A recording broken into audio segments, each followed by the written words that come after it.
there was no concern for the fact that there was no comment, rather, that these people have been calling this, they've been going off and on this strike.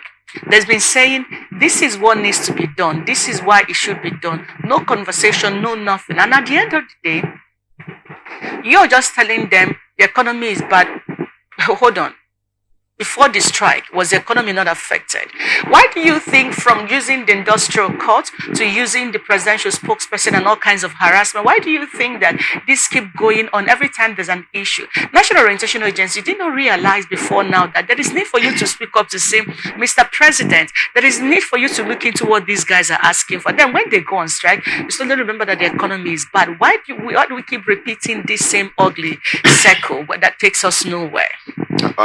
Vivien, I will take you from another perspective. The first angle I want to look at it from is the aspect of I think we don't really understand what we are doing when it comes to the emotions of our people. For me, I think it's like a case where the two elephants are fighting and the grass is indeed suffering. Now, the NLC chairman been beaten up in Imo State and is asking for an apology. I think it's nothing to be compared to what has happened to him.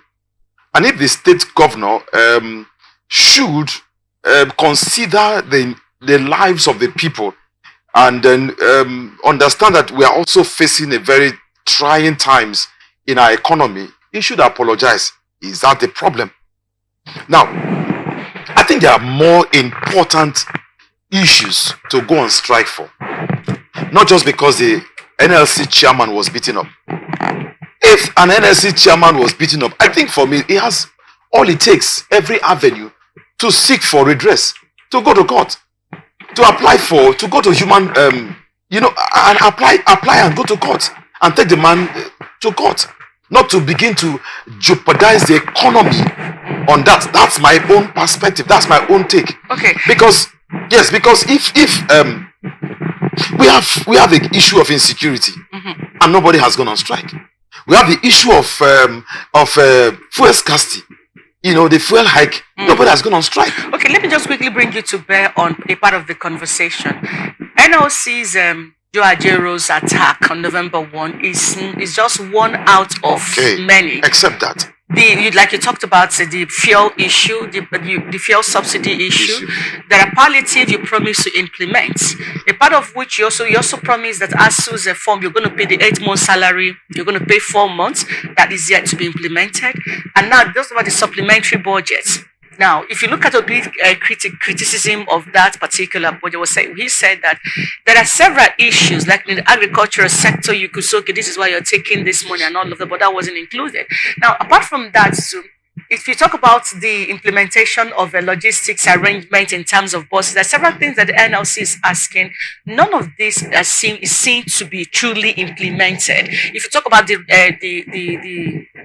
the social register too, these are all of, so it's not just about Joe Ajero. There are several other issues that they've been demanding. They were meant to go on a strike at some point. They just took one day, they called them off. It's just been this to and fro with nothing coming substantial coming from the arm of the side of the government. That's where I'm going to, because from the look of things, that's why there are a lot of empathy from the people. Some are joining the strike, some are decide not to get involved because we see it like, now that this man has been beaten up, so you want to now insist on the strike. Because I don't see any reason why we are calling for a strike and then the next morning it's called off.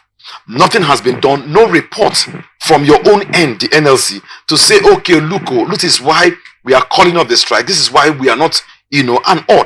And then the next time, the next 2 weeks, the next 3 weeks again, you are going to also ask to go on strike. See, you are toiling with us. You are joking with us. That's the simple point. Because see, we right now, we thought the NLC and the TUC are the ones to speak on behalf of the populace. But right now, there is nobody.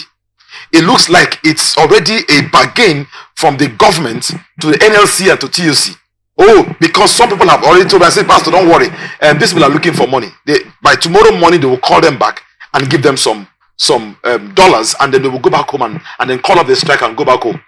So if I want to understand what exactly is going on,